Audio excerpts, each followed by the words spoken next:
As I mentioned in other vlogs, keep repeating that, but as I mentioned, I'm an ex-seaman. I was at sea for 25 years, so I've got to go to various places. And one of the places I went to quite a bit was Japan. I was on what are called LNG carriers, liquid natural gas. So natural gas is the stuff that comes out of your cooker, it's methane, and we carried that in cooled form. So I found minus 160 something degrees C or something around there. No doubt somebody will correct it. But it's around at minus 160 degrees C. And we used to carry that from Brunei and Malaysia up to Japan. Massive consumer at the time. The whole world's a massive consumer now of LNG. But at that time it was Japan. So everything was heading towards Japan. And I used to do maybe 4 or 5 months on these LNG carriers.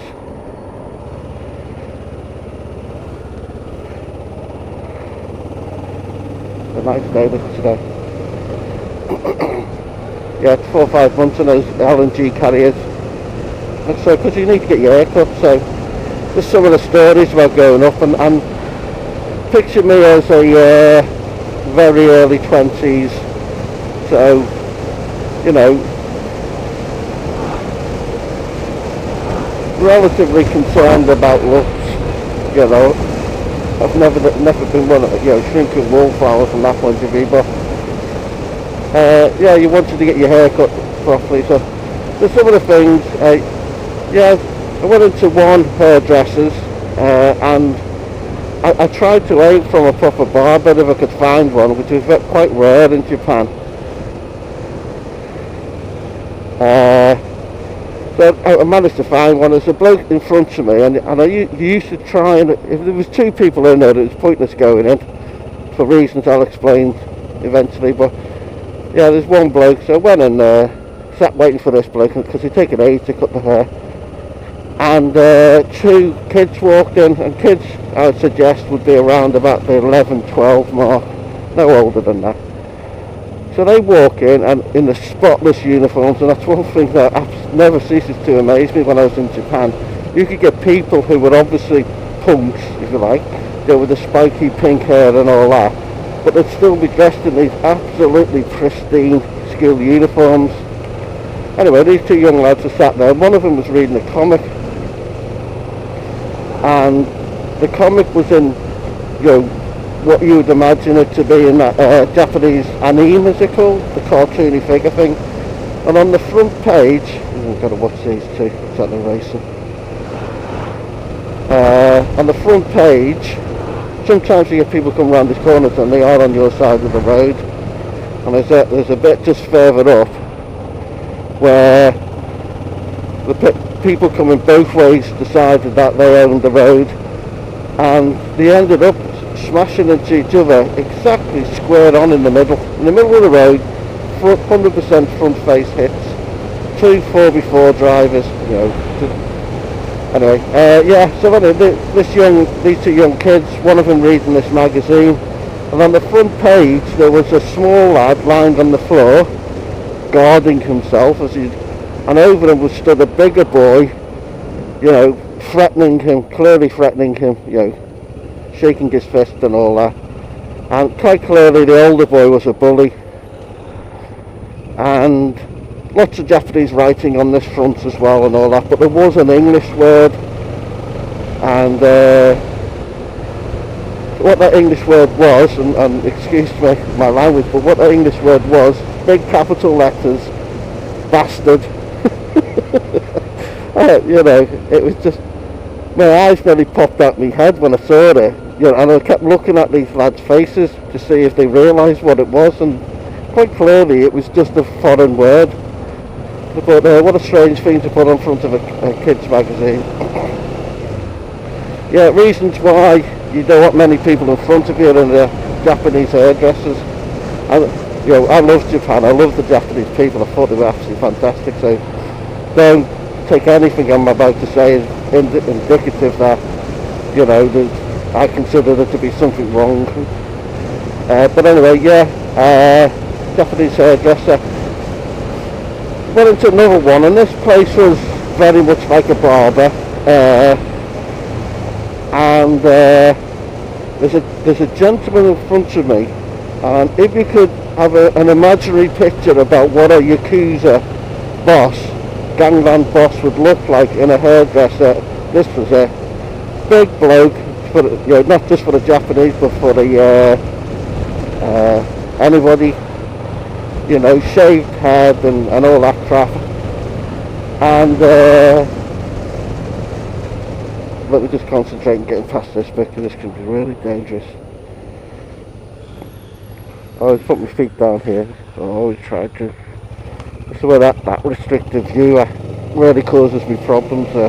Anyway, yeah. So here he is. He's lying back in the chair. Always lying back like he was in a dentist chair.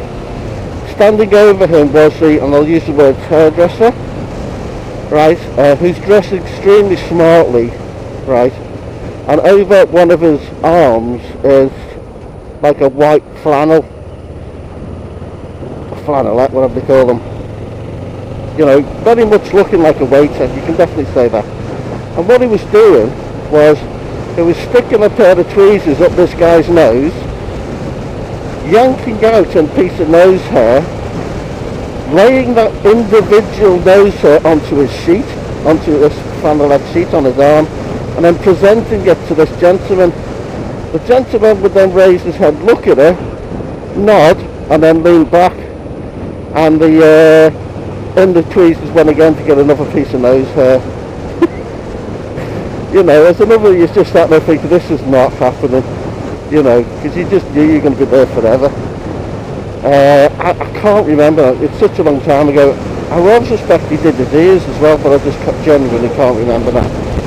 Yeah, so the reasons why it takes so long in a Japanese hairdresser. Okay, this is much more normal about what you normally find, so can't find a barber, have to go into a normal hairdresser.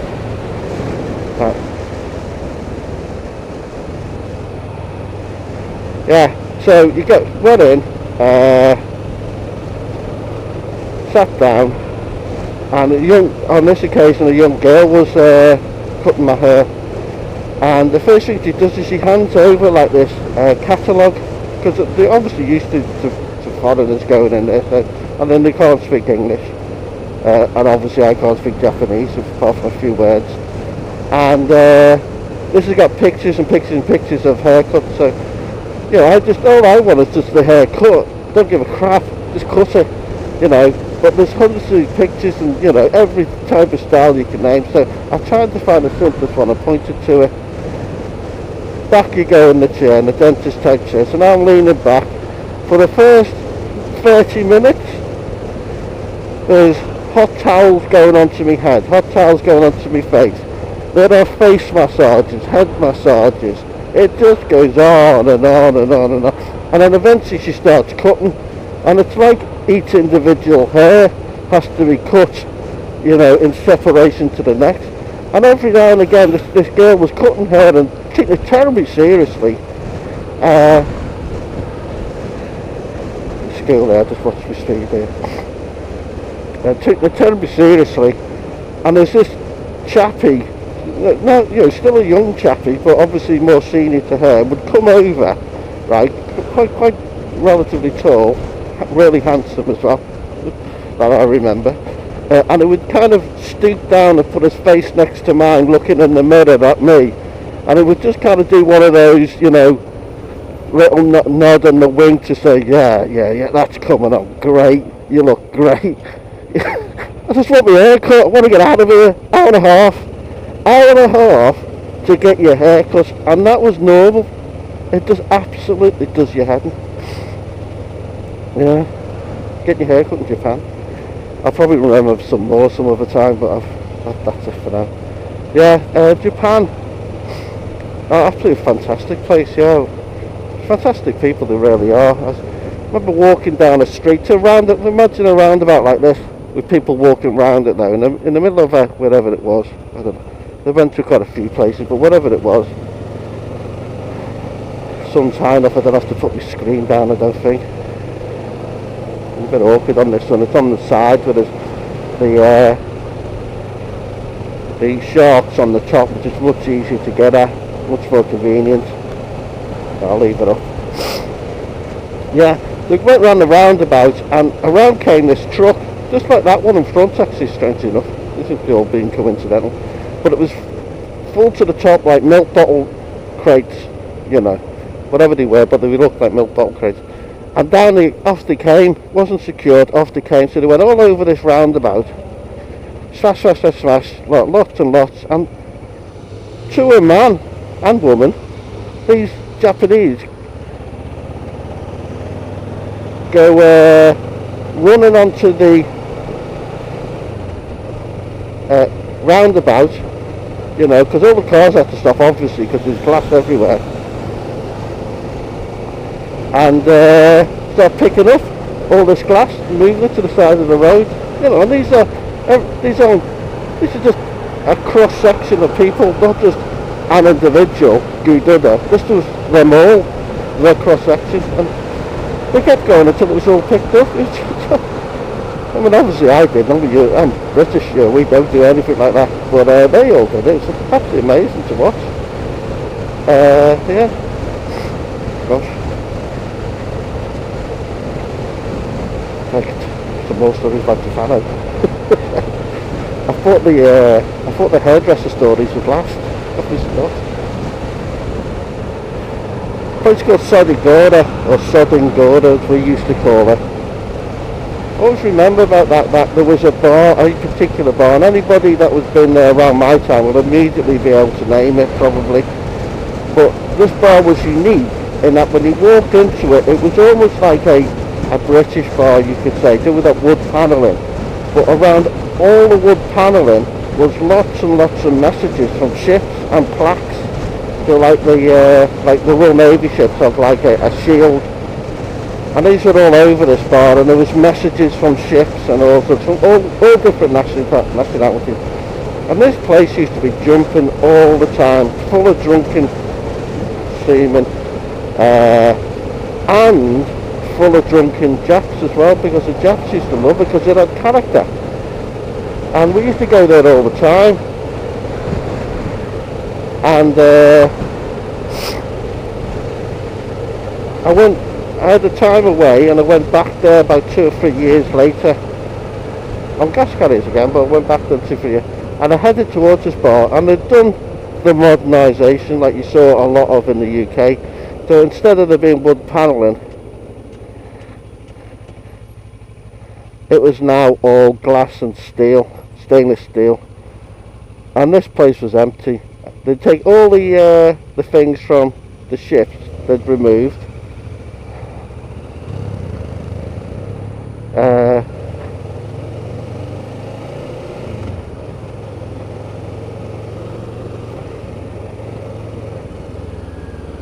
so none of all the seamen had disappeared, probably gone to another bolt hole. But more importantly, all the Japs had disappeared as well, and there was a couple of, the super trendy 19, 20-year-olds were in there, and they're going to drink one drink, all night, whereas the drunken seamen would drink about 500 drinks. Oh. Sorry, I'm going to go round, I forgot.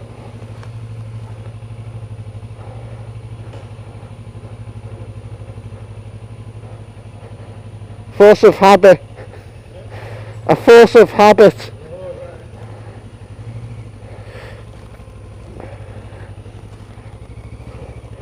Yeah, that was a bit stupid of me, wasn't it?